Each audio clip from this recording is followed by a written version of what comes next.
Well, good evening from Australia and good morning from Europe. This is Kevin Rudd speaking from the Asia Society Policy Institute. We're based in New York, except because of COVID-19, I'm operating out of Australia. And we've been running a series entitled COVID-19, the coronavirus and its impact on Asia and the world. This series we've been running for several months now. During the great global lockdown, we've been looking at the impact on China, the rest of Northeast Asia, Southeast Asia, India, the Middle East. Also the impact on global trade. Last week was my opportunity and privilege to interview Kristalina Georgieva from the International Monetary Fund. And today we're going to look at the impact of the COVID crisis on climate change.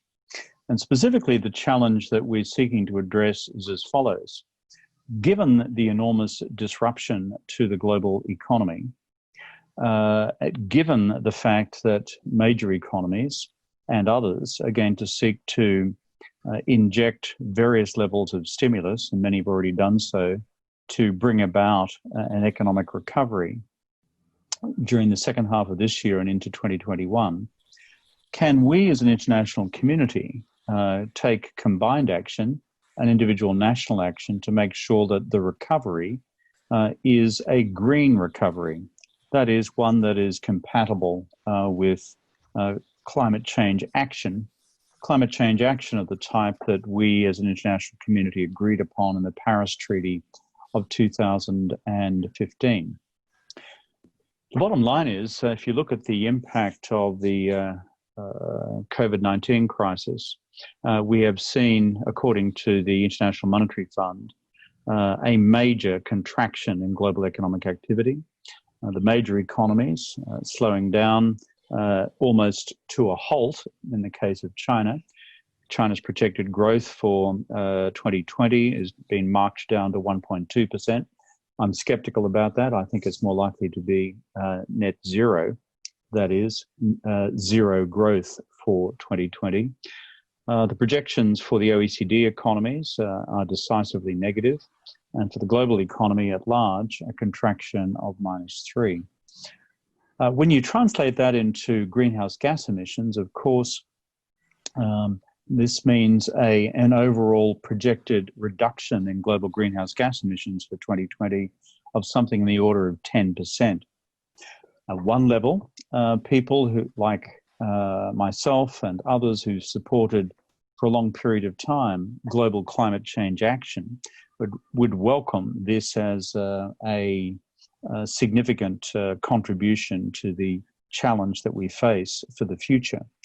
But the reality is this will be one small dent in the overall cuts that we need in order to bring about the level of international and national action necessary to honour our commitments at Paris and to adhere to the overall Paris mission statement of bringing about greenhouse gas emission reductions to the extent necessary that we only end up with a 1.5 degree temperature increase by the end of this century.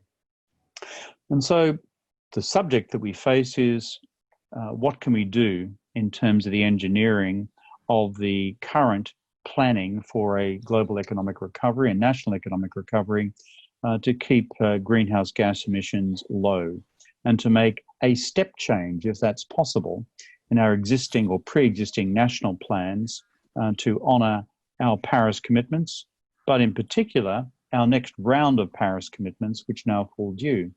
In calendar year 2020, nation states around the world, under the terms of the Paris Agreement, are supposed to register new commitments for the next 5-year period, culminating in 2025. And so that's very much the international background to the challenge that we now face. To aid us in this discussion, I'm joined by two people eminently qualified to lend light to the subject. Firstly, Laurence Tubiana, who is CEO of the European Climate Foundation, the ECF. In addition to her role at the ECF, she's chair of the Board of Governors of the French Development Agency, AFD, and a professor at Sciences Po. She, of course, joins us from Paris. Before joining the ECF, Laurence was France's climate change ambassador and special representative for COP21, which, as everyone tuning into this webinar from around the world will know, was the critical conference of the parties which produced the Paris Agreement of 2015. Following COP21, she was also appointed a high-level champion for climate action. So, Laurence, we're so pleased to have you joining us from France for this webinar. We're also joined by John Denton. John I've known for most of his professional life. Like myself, he began his life as a career Australian diplomat, but we all make our mistakes. John then went off into the private sector and became a partner and then the chief executive officer of Cause Chambers Westgarth, a leading independent law firm in Australia. He's also been active on Australia's peak industry body called the Business Council of Australia. He remains chair of its Global Engagement Task Force, but he currently serves as Secretary General of the International Chamber of Commerce in Paris. He's occupied that position since May of 2018.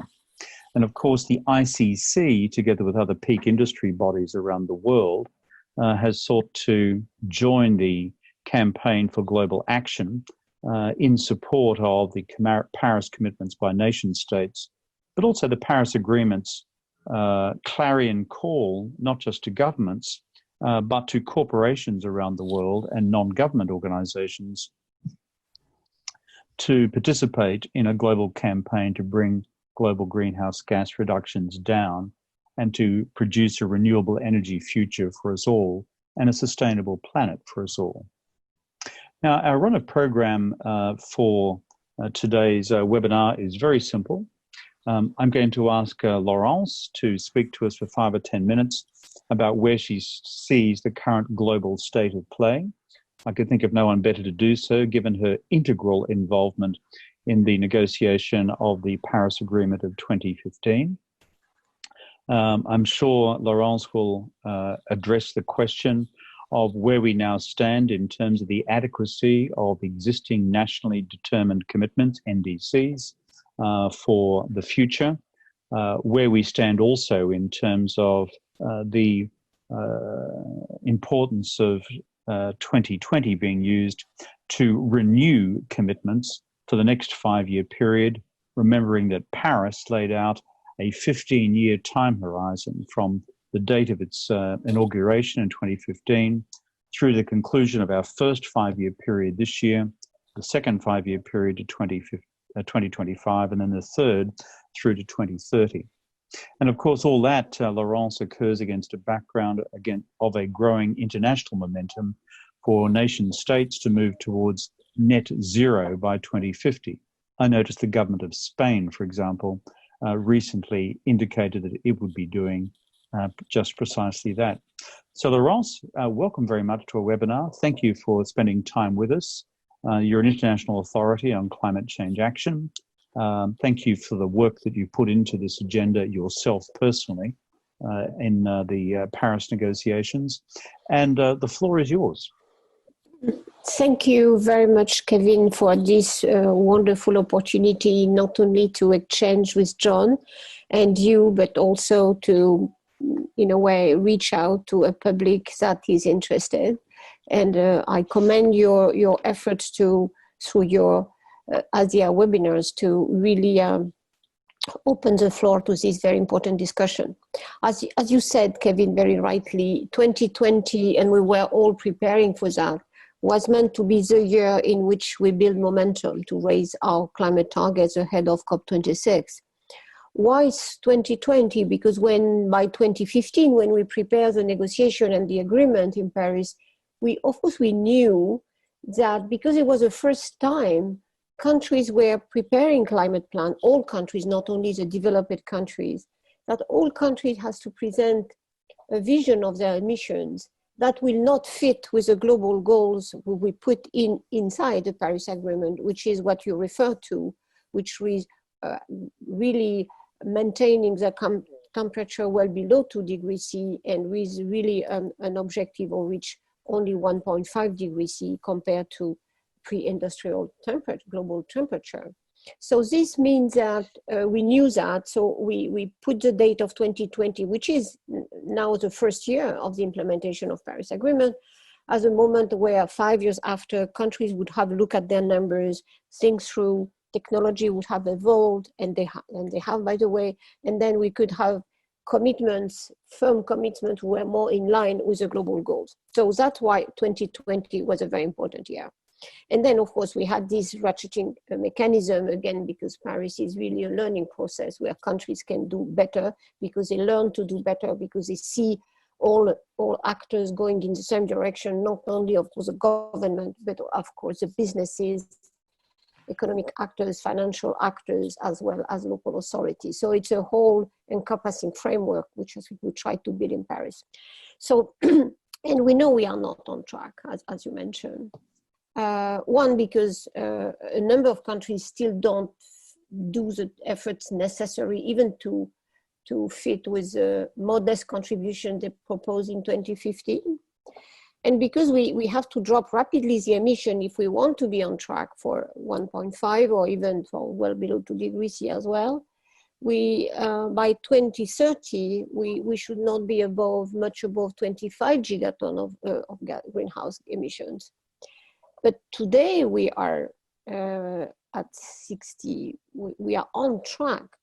If we follow the lines of trend, which of course I hope we will not, we will be, if we don't do enough effort, we will be at 56 gigatons, so twice what we should be. So really, it's not a moment of complacency, and even if COVID seems to have, in a way, stalled and put a brake on the emission, we know that it's not through crashing the economy we can make this. We can't, as you said very clearly in the beginning, if we want to be at net zero globally or around 2050, more or less around that date, the solution is not to crash the economy to get there. That doesn't make any sense. So, I mean, we have to embark on structural changes on the source of energy, on the efficiency, on many elements, if we want the economy to function and well-being developed, distributed to people with a zero carbon society, which of course we are not on track, but that should be our goal. The COVID crisis, in a way, we knew that COP26 was very difficult, the preparation, very slow because of the politics, which are of course globally bad. Because of the Trump administration first, because even in your country, the Australian government not very enthusiastic about really making a good announcement on much stronger climate plans. We had Brazil, of course, and we have other countries as well. I'm referring to the recent choices in Mexico. So we had really headwinds on the global political landscape. So that's why COP26 was at a very important moment, very difficult to prepare. And on top of that, the COVID crisis has changed the dynamic completely. So of course, it's just natural that leaders are focusing on finding solutions to the health crisis first, and that is turning now already into an economic and a social crisis, in particular an employment crisis and a poverty, and then a recreation of a poverty we're hoping that will go slowly, but we really left the poverty behind us. So that's a moment of truth for our vision of the transition to climate neutrality and healthier ecosystem and a new social contract. I'm struck by the fact that we can't just talk about climate only now anymore. It's good, of course, to push the climate agenda because that's a looming catastrophe on that is coming to us. But at the same time, we see that because of this crisis, we need to have the people at the center of all our responses to what will happen and the kind of solution of getting out of the crisis we are looking for. And so the green recovery, I think, is an appropriate roadmap. We know that if we choose that, and if we accelerate the transition in a way, and we had to for climate reasons, if we invest in future climate-proof sector and jobs, if we really look at the future to know how we will reconstruct this economy, which is again down, I think we can really make the shift. And I say that very strongly because whoever is telling me that we have to find a short-term solution, we have to maintain employment like it is, we have to realize that anyway, this crisis, whether we like it or not, and of course, I would not like to see that happen, but will lead to a massive destruction of capital and a massive destruction of, unfortunately, human capital, because people will get out of the job very, very quickly. So this destruction is happening and will happen in the next 6 months to 2 years. How we can, in a way, put a system in place that create a new economy on base of this very, very deep structural impact. So if we bail out the old economy, like, of course, many governments are really, in a way, thinking that that's the thing they should do immediately, and I can understand why. If there is no environmental or social conditionality attached to it, we will just, in a way, lose an opportunity that I think we will not make. I'm normally an optimistic person, and my reputation is I always believe that we can do something really. But you know, if we don't have the right response to this COVID crisis, I think it's a make or break moment for whatever environment risk and climate risk. If we don't have the right solution, the right investment, the right fiscal investment, I think it will be a lost cause. And I say that very seriously because, again, that's not my way normally of presenting things. I'm always in a much more positive mood. But you know, these resources that will be spent by the government in the next 6 months or 1 year will not be available for anything else after. So if we don't make the right choices, and again, putting employment and well-being of people at the center, I think we will prepare for more catastrophes in the future. And of course, I hope that this summer will not be as disastrous as the former summer, of the summer of last year, for all these climate impacts. But we can add the health concerns and the health crisis with more climate crisis in the next months to come. So don't be too long, because I think at the same time there is such an important cooperation opportunities. I see, for example, and very few, having a number of phone calls with African leaders this afternoon and tonight. I see them working on the real recovery all together. I see that Japan is inviting for a green recovery summit very soon. And I see, which I am very happy to see, that Europe has chosen to keep the Green Deal as a roadmap. So in a way, there are now more than ever, more than in 2009 crisis, solutions and discussion. We now have a very different situation where, and I'm happy that John can in a way give his views on that at least even in the business sector, there are voices that are really arguing that the green recovery is the right way to go, even if that's not a consensus. Of course, there is a big debate both at the political level and the economic level. But I think it's just now we have the technology more mature than was the case in 10 years ago.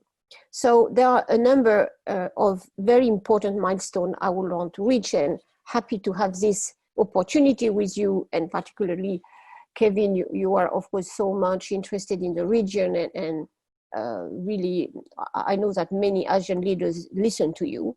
I think the EU efforts to, in a way, try to design the roadmap and to propose it as a way to cooperate with China or Japan or elsewhere, I think that's really an important opportunity of cooperation that I hope we should not lose. I don't think the solution will be everyone in its own corner designing its own recovery plan. That's not real. We are in a global economy anyway. Technologies are global. Business have the value chain are global. I know that some elements of trade will certainly be reshaped in the future because of the crisis, but I do think that the best way to solve that crisis in a cooperation in the same direction. So that's why I'm saying that we should move, and myself I'm saying we should pivot from a climate diplomacy to a Green Deal diplomacy in the case of Europe, which will be, let's talk all together on the type of recovery we are looking for, because we need cooperation. So, and that's why I think we need a good discussion with all actors. It's not government only, it's business, it's the local authority, it's a civil society, because it's about a deep change. So, you know, I'm concerned because, of course, it's a moment of truth and not for only climate negotiation. It's much beyond that. It's a moment of truth for the type of future every country wants to build. And again, one good thing, then I could list all the sectors that has to really revise deeply their business model. I can think about the tourism, I can think about the aviation, I can think about, of course, the heavy industry. There is, of course, the automotive sector, of course, is at the center of these big choices, if it's now or never. So I do think that it's this moment of choice, this moment of truth should be open to a very, very big and wide discussion, so that all the ones who really want to engage in the future are supported by collective choices. We have global public goods to protect. Health, of course, is an enormous big one. We are trying to respond collectively as well as we can. But then the climate, the biodiversity, the environment, and stability and peace. Just remember, we should remember 1944 and 1948. It's a Bretton Woods United Nations movement, in my view. And we should think very seriously about the refoundation of the multilateral system around a common project for the future. We have the Sustainable Development Objective. We have this climate framework that Paris is. We have this feeling now by the public in many countries that environment and health are linked very, very deeply. So let's open that discussion, and I would like to thank you again, Kevin, to offer this opportunity that we have a wide and global discussion.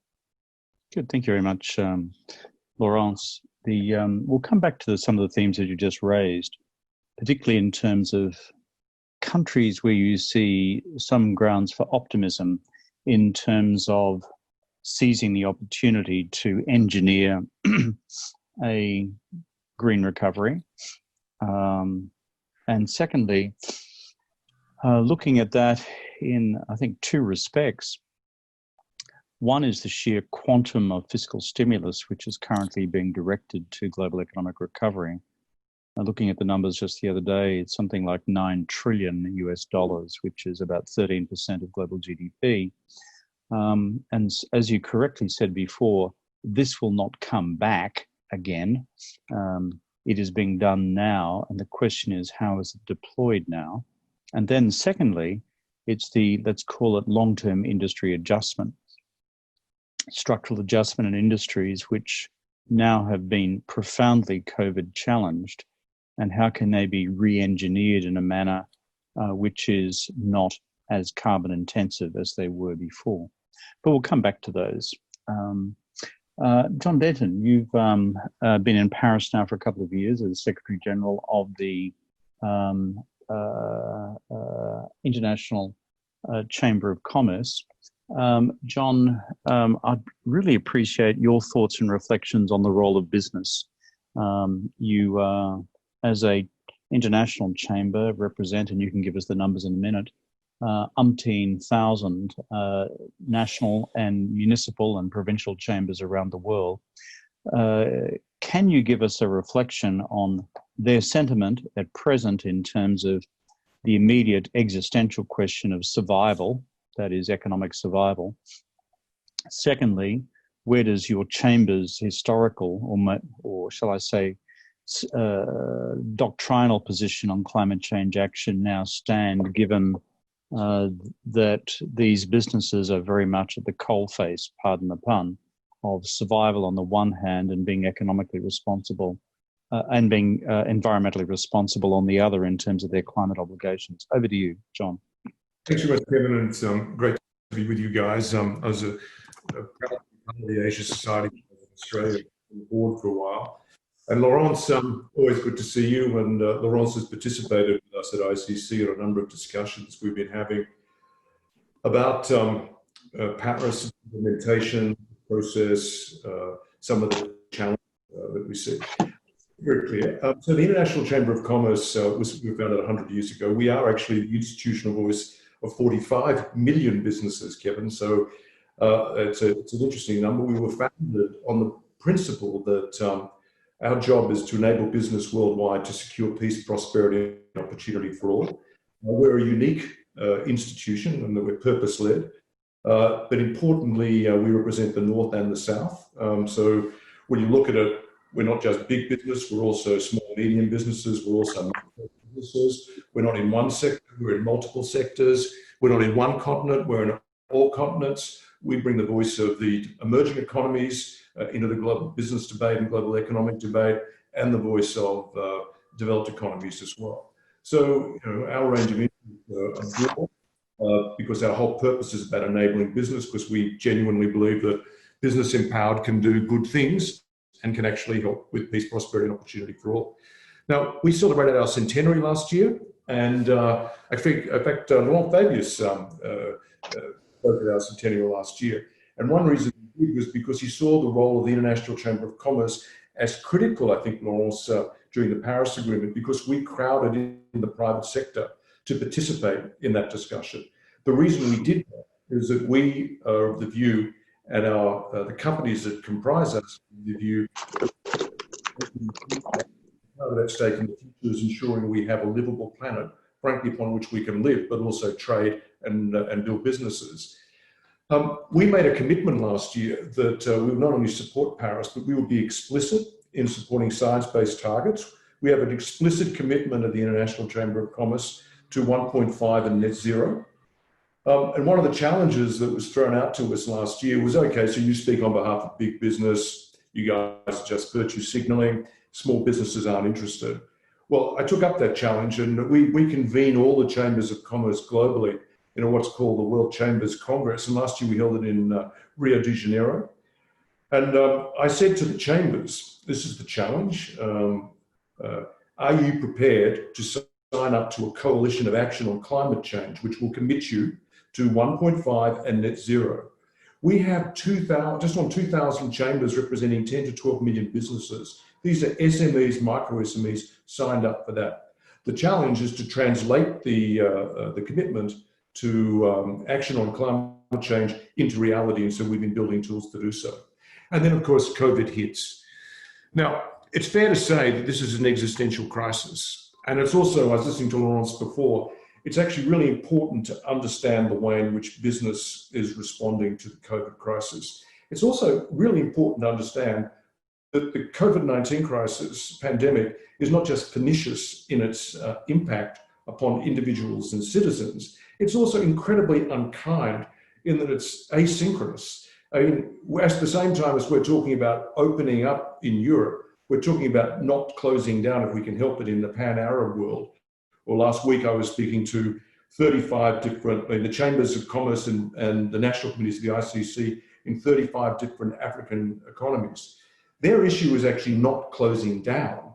And of course, the physical and the human impact of COVID can often reach an economy after the economic impact. So when you look at the collapse of the garment industry in Bangladesh, the collapse of that and the consequences for employment happened before the infection got there. So you've got to understand, I think, the sophisticated audience on this call, but one of the challenges with COVID is that it's actually not happening in a coordinated fashion, a bit like the response to it itself. The black swan in all this is not that there's a pandemic. The black swan in all this is the failure to actually achieve global international cooperation. And that has actually been a huge problem for us. And so when we actually look at COVID and we look at climate change, we see actually remarkable similarities in a funny way. I mean, if I could, both involve market failures, both involve negative externalities, both require international cooperation to deal with them, both involve complex science, both involve discussions about systems resilience, both require political leadership, and both require political support and in some cases acquiescence. The difference with COVID and climate change is we actually have a cure for climate change. And a lot of that is actually written in the prescriptions of the Paris Agreement. We know what we need to do. The challenge that we're seeing at the moment is there's a confusion running around. First of all, I think if we could be very explicit about this, there's two different aspects, if I can, about dealing with COVID from a business perspective. The one is rescuing business. The other is the recovery for business. And again, they both intersect, and sometimes they're not happily sort of sequenced. But with the actual rescue, that's about quick movement. That's actually about getting liquidity. That's about saving lives, getting jobs, maintaining as many jobs as we possibly can. If you actually look at the commitments of the G20, something like $7 trillion has been committed in rescue packages. These are not recovery packages, these are rescue packages. And if you actually look at the complexion of those rescue packages, the best I can say about them, and this has been, I think, empirically ascertained by some fairly decent economic analysis, is that about 90% of them are actually neutral in terms of their impact on climate. The good thing about that is they're not negative, okay? They're about 4 or 5% are actually positive in terms of their contribution to action on climate change. You can call them green. 90% are kind of amber, if I can put it that way. So the actual job, I think, of the G20 leaders in terms of marshalling the global economy on the rescue has been pretty good, okay?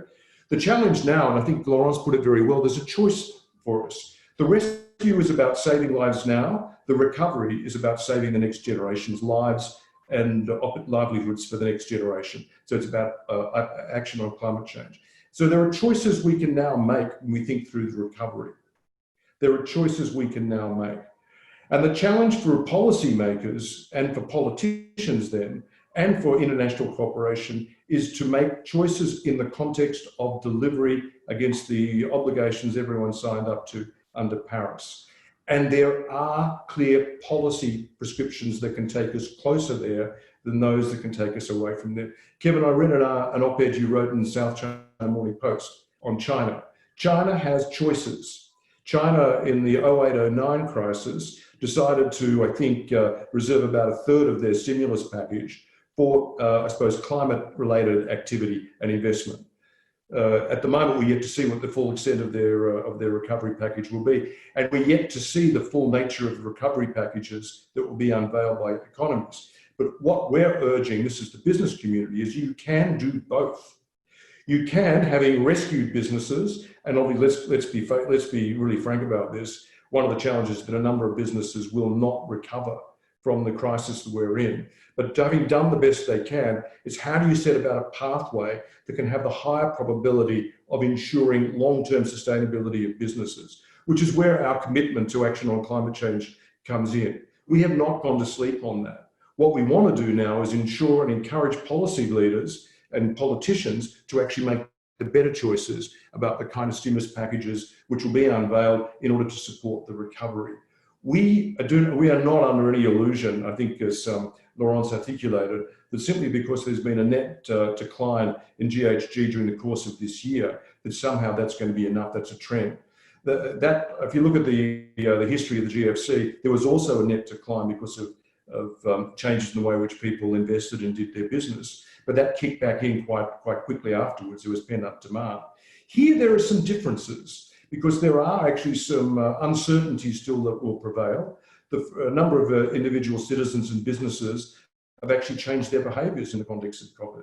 Will they prefer to continue to work remotely? What will be the impact of that on travel? What will be the impact in terms of consumption if people do not want to go out and shop because of fear? What will be the impact on businesses? Businesses do not want to make decisions which are economically detrimental to their workers or to the society in which they live. But in the context of fear and uncertainty, the likelihood of actually making investments is diminished. The likelihood of actually dismissing your workforce is increased. All these things sort of happen. So we have to remove the uncertainty. So part of that is creating a clear framework for moving forward, which is what does the recovery look like? This is an opportunity to think about a recovery that can embolden and engage with the private sector for investment in things like clean technologies, energy efficient technologies.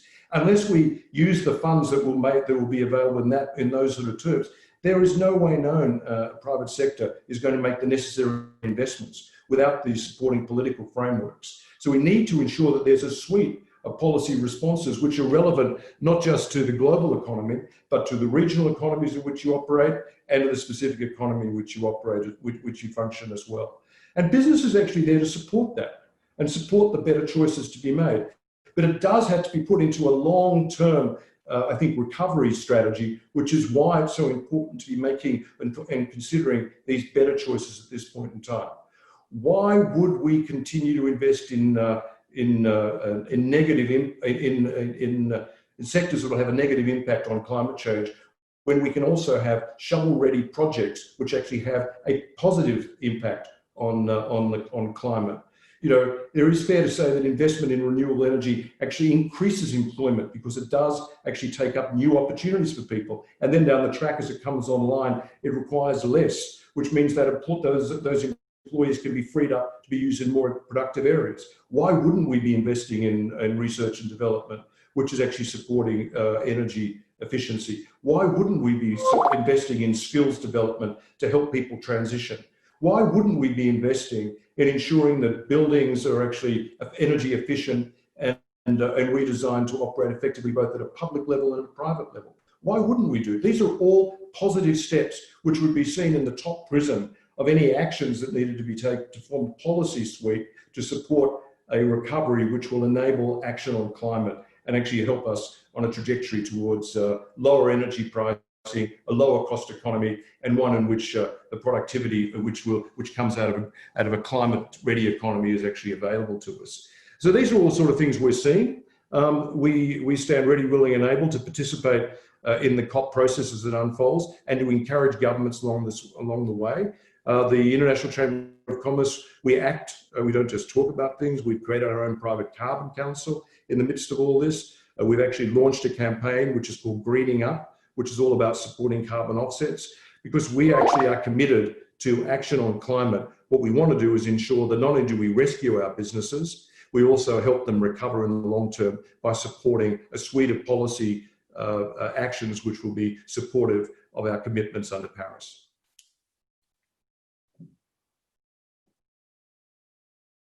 Kevin, I think you're on mute.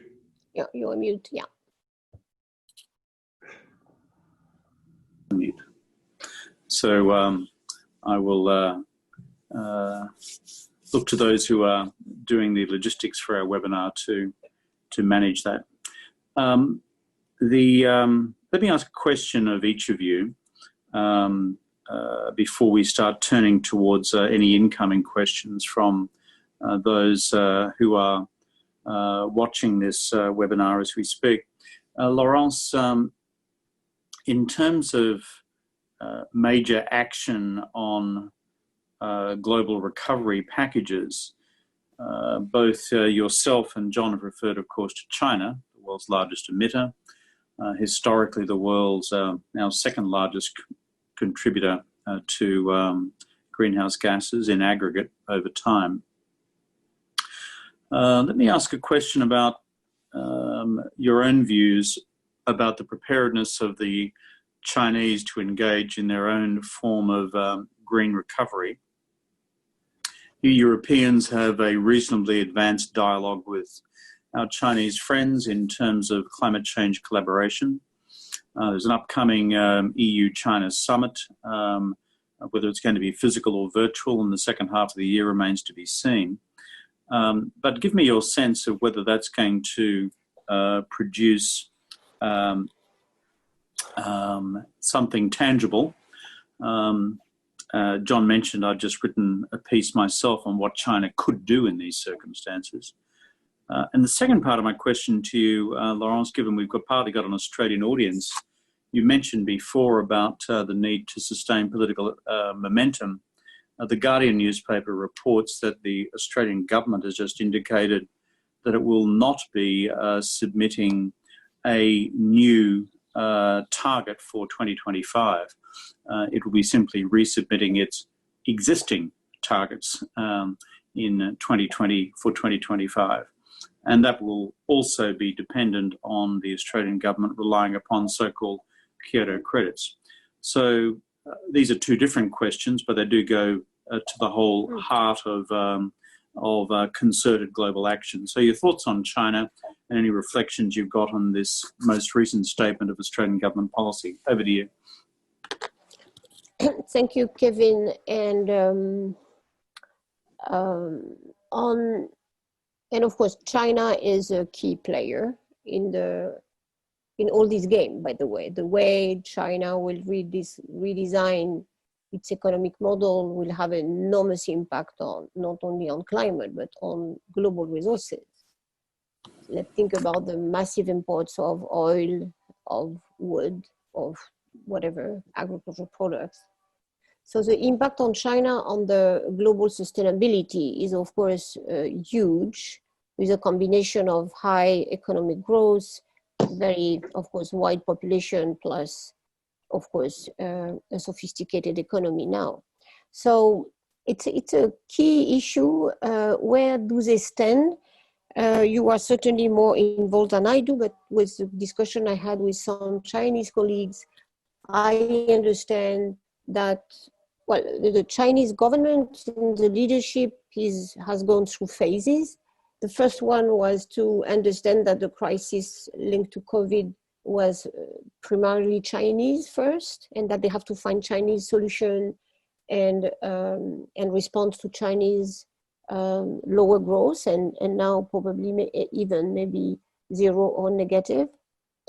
And then they discover progressively, I understand. So we saw in the international press or wherever we could find elements, a different design of the choices that the Chinese government wanted to make. Infrastructure, a pipeline of new coal power plants, well, a number of things which were going in both directions, green and brown, heavy in emission, low in emission. You had the whole panel, and it reminds me how finally the China, in a very different circumstance, have been making the choice in 2009.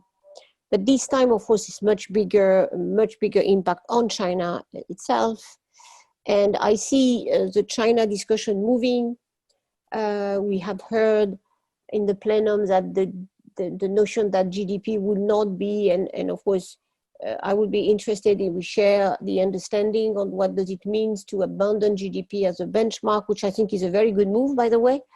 And we see that there are, of course, pros and cons in the Chinese discussion that are arguing for something very similar in some cases, what the Green Deal is about in Europe, on ecological civilization, on renewable energy, on protection of environment, or a notion that well-being is more global than just more income or more consumption of goods.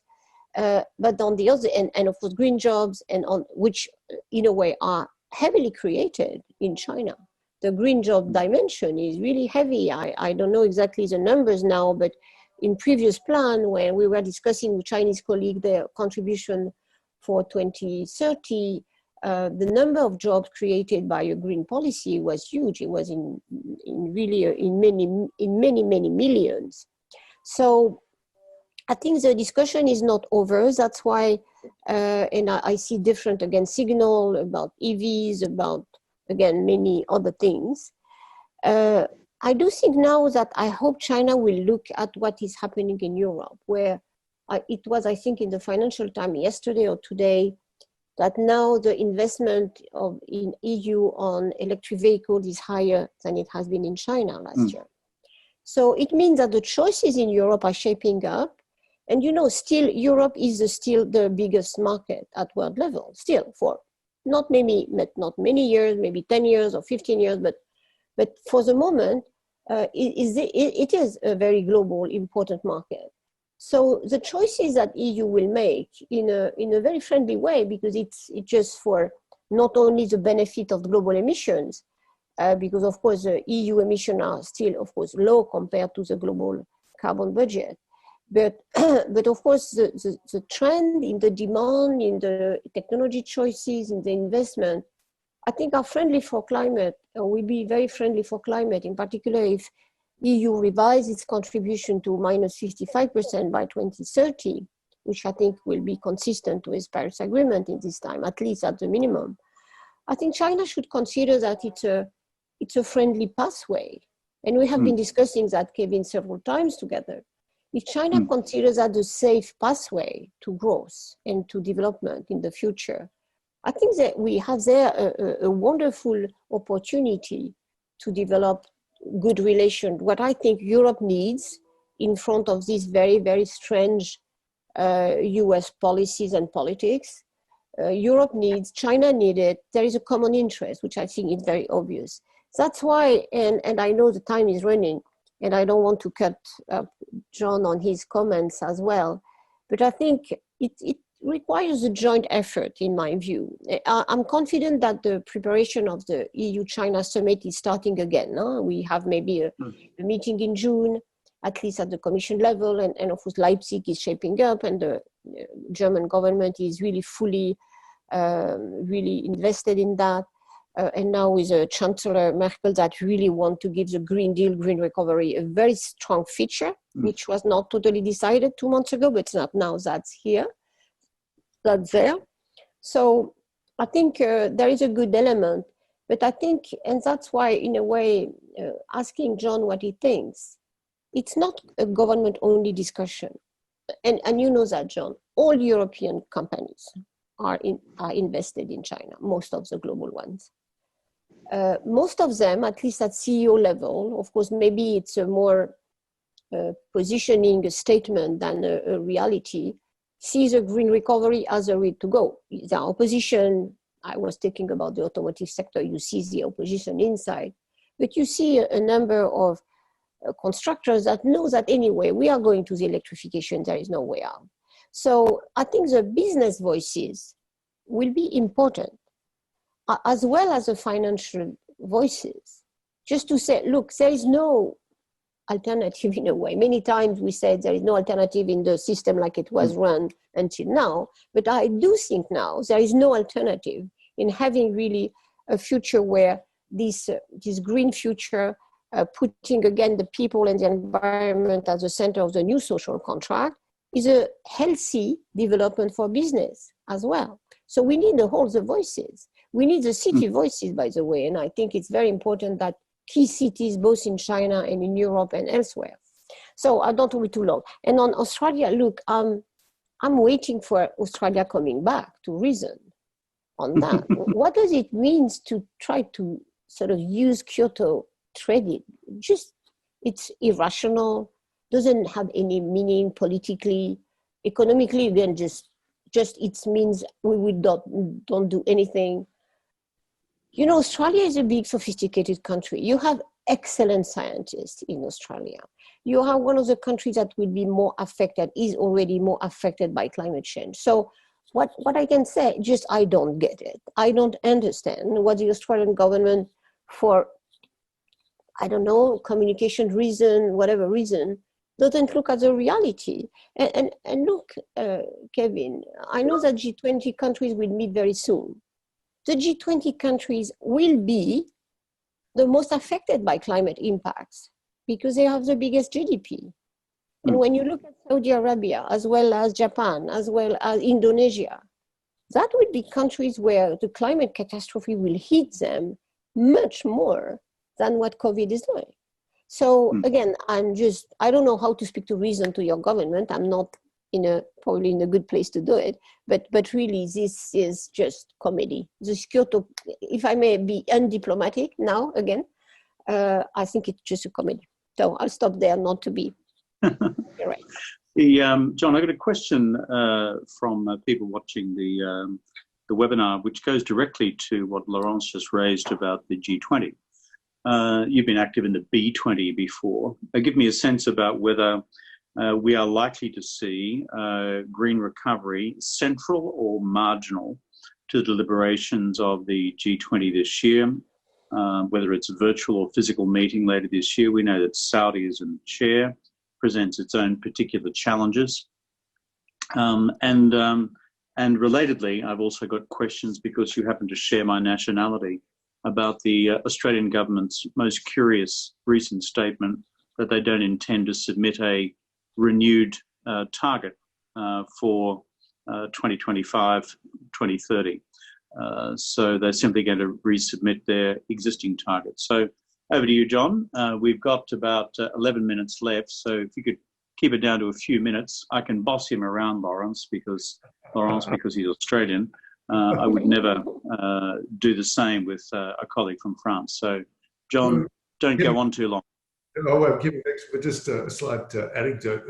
You may recall when I actually went to you to talk about the importance of having a business voice at the G20, and you formed the view quite quickly that the additional ballast that will be added to the gravity that the G20 would exhibit would be exponential if there was to be a B20, similar to the APEC Business Advisory Council. So frankly, I do commend you for that. And the reality is that the G20 has functioned most appropriately, most effectively on economic matters when it's listened to the business community.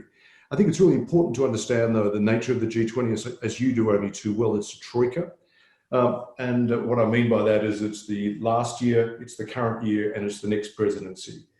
The next presidency of the G20 sits with Italy, and in a way, Italy, as you know, is also sharing the COP26 preparations with the UK.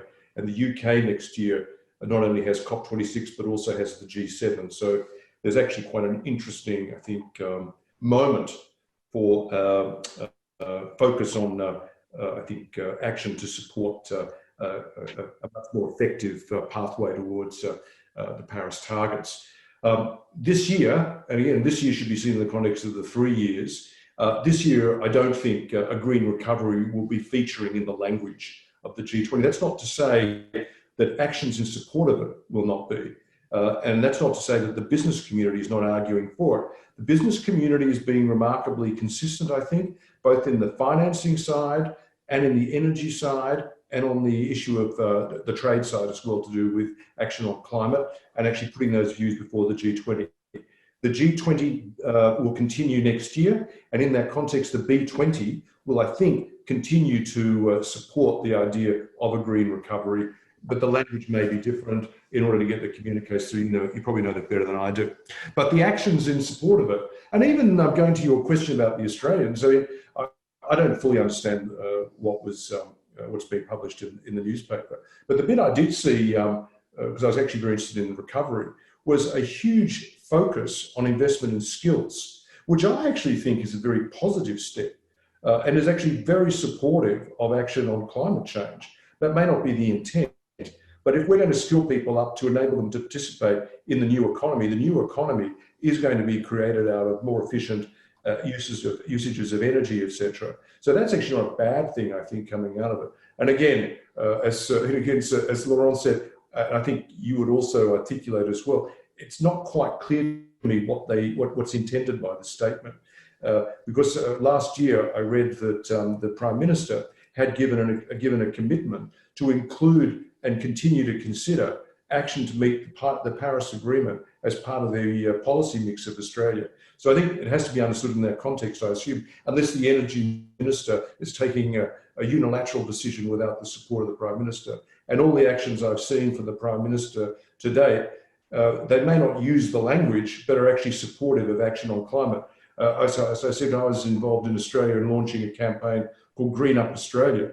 Well, we did not receive any opposition from the federal government to launching that campaign. So one other thing I say is the global business community does expect and does anticipate a constructive role to be played by Australia as we move forward on what is a global endeavour, which is actually saving the planet. Well, I'll join Laurence in being undiplomatic, but that would be expected of me, I suppose. But it's true, I think, Laurence, that the Paris Agreement of 2015 explicitly agreed that there would be ratcheting up provisions and timetables, the first of which was to be 2020, second of which was to be 2025, all pointing to where we'd land beyond that in terms of 2030 plus. And therefore, for a major G20 economy to say, we are not submitting new targets in 2020 for the future is a major departure from the content of the Paris Agreement. That's what concerns me, is basically the fracturing of that consensus. But let's go more broadly again to the future, which is, and we've got 5 or 6 minutes left. Laurence put out some very large ideas before about how the multilateral system could possibly use green recovery to rebirth itself as a very big idea for the international community. Parallel to that, you have the encouraging sounds now out of Berlin and Paris about the European Union taking the Green Deal seriously, and thirdly, seriously in their engagement with China. On top of that, if the Democrats happen to win in the United States in November, the commitment both from the, let's call it the liberal end and the conservative end of the Democratic Party, seems to be landing in and around a form of Green New Deal. So therefore, what I'd like you to each reflect on for, frankly, a minute or two each, is whether in fact this is the big new renewal idea for the international community to not only act for the planet, but at the same time, act to regenerate our machinery of global collaboration. Given this is both an existential challenge in terms of climate, but because of the intersections between environmental degradation and human disease, of which we've had some indication through the pandemic, that this actually becomes a new and fundamental transcending global agenda with those two endpoints in mind. A couple of minutes from you, Laurence, a couple of minutes from you, John, and then we'll wind up because we were trying to keep to time in these discussions. Laurence. Thank you, Kevin. Of course, it's a big discussion agenda, and I'm happy you would like to pick it up, but maybe you need much more webinars to discuss that. But I do think that we remember 1944 Bretton Woods Agreement, and then the UN Charter.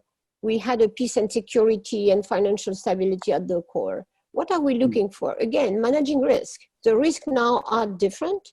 Peace and security, unfortunately, doesn't disappear, but we have added new global risks that we have to tackle, including, in a way, maybe sort of risk going back to protectionism that we try to avoid and we improve during all these years. So I think we need that refoundation. And I'm sure that Antonio Guterres at UN can start that discussion. But again, it's a different world. The governance of it would be different. And we need, it can't be a government-only discussion, as I mention all the time, because now we have much more capacity to embark with different actors, civil society, even public opinion and citizen. But it's really important to consider the problem in its all-encompassing reality. And I do think, and I will close there, that now the public is mature, is ready in many countries.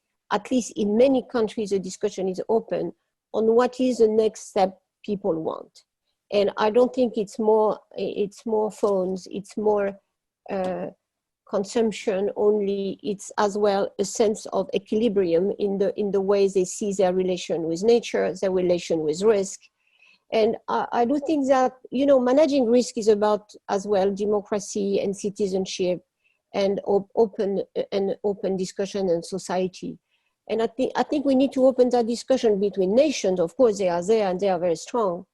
And of course, helpful places where people can discuss. But we need as well global discussion and to connect the two. We need the global discussion go on, but we need the discussion in-house. That's why I am pleading for having in each national context a Green Deal sort of SDG discussion that can open to the building blocks of what could be the global framework to open and to build this new social contract in each country, and I think we need it. And we need, of course, cooperation for it.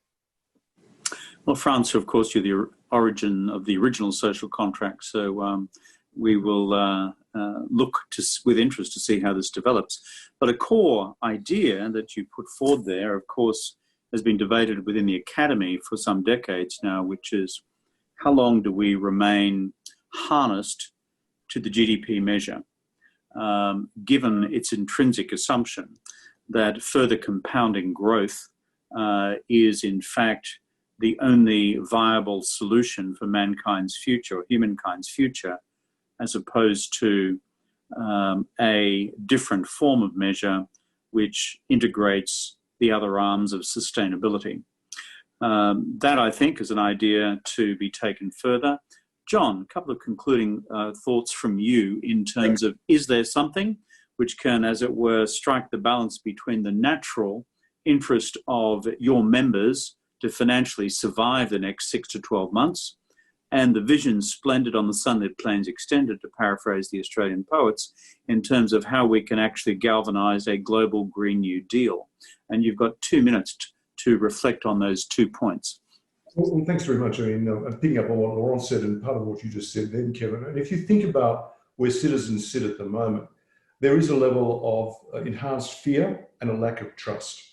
And part of that fear will evidence itself in an unwillingness to go out, unwillingness because they don't have confidence in health systems. So there is actually a really challenging issue for citizens at the moment about fear. What they actually look for is leadership in that context. And leadership around what? They don't want leadership around a burning platform that we're going to die. They want leadership around a positive narrative, a burning ambition. And what I like about the way in which the climate debate is now transforming itself, it's now becoming a positive narrative for the future. The doomsayers who've been articulating the case for climate change have actually lost the public argument. But those who will win the argument with the public are those who are able to articulate a forward-looking, positive agenda, which is about their security, around prospects for jobs for them and for their children, and about a removal of fear. And that's where I think the current debate, and that's why I think the discussion of green recovery, best articulated by citizens, by business, by political leaders who actually understand the power of a positive narrative, will actually be the transformative moment that may well actually untrap the opportunity for some kind of advanced or re-enhanced multilateralism. But without that, the fear agenda will lose the citizens and will actually push us into not just a pandemic, but a pansession, which is actually the real problem we're seeing at the moment. So the challenge is to keep this in a positive way.